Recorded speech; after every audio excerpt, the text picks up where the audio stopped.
প্ৰতি বছৰে এই গ্ৰীষ্মকালীন কৰ্মশালাটো অনুষ্ঠিত কৰা হয়। 25 বছৰ ধৰি এই কৰ্মশালাটো অনুষ্ঠিত কৰি আহিছে শ্ৰীযুত গকুল চন্দ্ৰ খাউণ্ডদেৱৰ নেতৃত্বত। প্ৰতি বছৰে কৰাৰ দৰে এইবছৰো এই গ্ৰীষ্মকালীন কৰ্মশালাটো অনুষ্ঠিত কৰা হৈছে। আৰু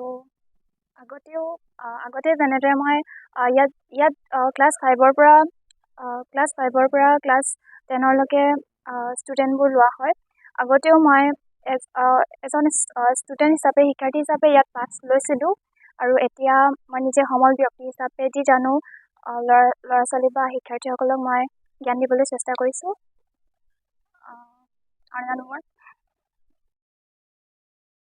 কৰ্মশালা অনুষ্ঠিত কৰি আছে, কৰ্মশালা আয়োজনৰ সম্পৰ্কত আমাক জনাব। কৰ্মশালা মানে প্ৰতি বছৰে আজি 25 বছৰ ধৰি আমাৰ গৰম বন্ধত বিদ্যায়তনিক কৰ্মশালা আমি পাতি আহি আছোঁ। আৰু সেইটো উদ্যোগ লৈছিল আলোকসোণানী অধ্যয়ন চক্ৰ। এই বছৰ ঠিক আলোকসোণানী অধ্যয়ন চক্ৰৰ উদ্যোগত হোৱা নাই।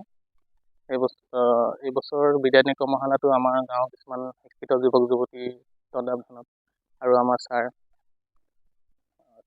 তত্বাৱধানত অনুষ্ঠিত হৈ আছে। এইটো চলিব আমাৰ 1 জুলাইৰ পৰা প্ৰায় 30 জুলাইলৈ। আৰু 30 জুলাইটো আমাৰ সমাপন সমাৰোহ।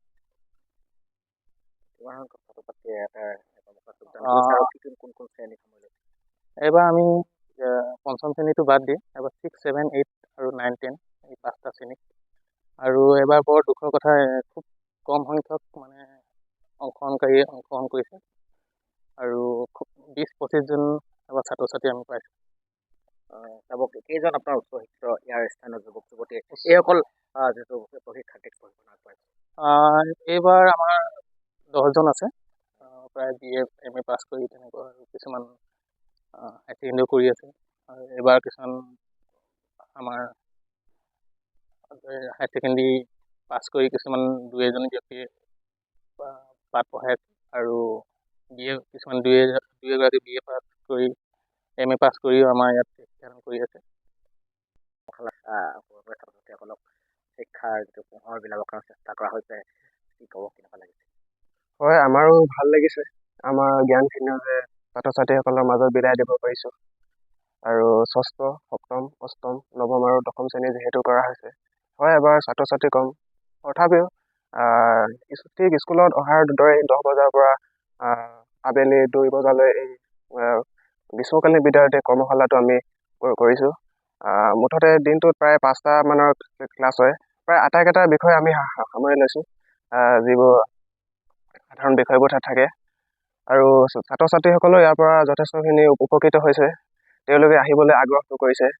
গৰম বন্ধত দেখা যায় যে বিভিন্ন অঞ্চলত বিভিন্ন নাটকৰ হওক বা চিত্ৰকলাৰ হওক, তেনেধৰণৰ কৰ্মশালাসমূহ হৈ থাকে।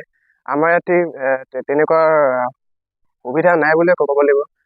আমি মানে 10-11জন আমি সমল ব্যক্তি আৰু আমাৰ ছাৰ আছে। আমি সকলোৱে মানে সহযোগিতা আমি চলাই যাবলৈ চেষ্টা কৰিছোঁ। আৰু আমাৰ এইটো যিহেতু বিদ্যায়তনিক, ৰাতিপুৱা ইয়াত স্কুলৰ যিবোৰ মানে ফৰ্মেলিটিছ হয় সেইবোৰ ইয়াত হৈছে। আৰু প্ৰাৰ্থনাৰ পৰা আদি কৰি প্ৰায় 45 মিনিটৰ ক্লাছ হৈছে। ইয়াকে কৈছোঁ, ধন্যবাদ।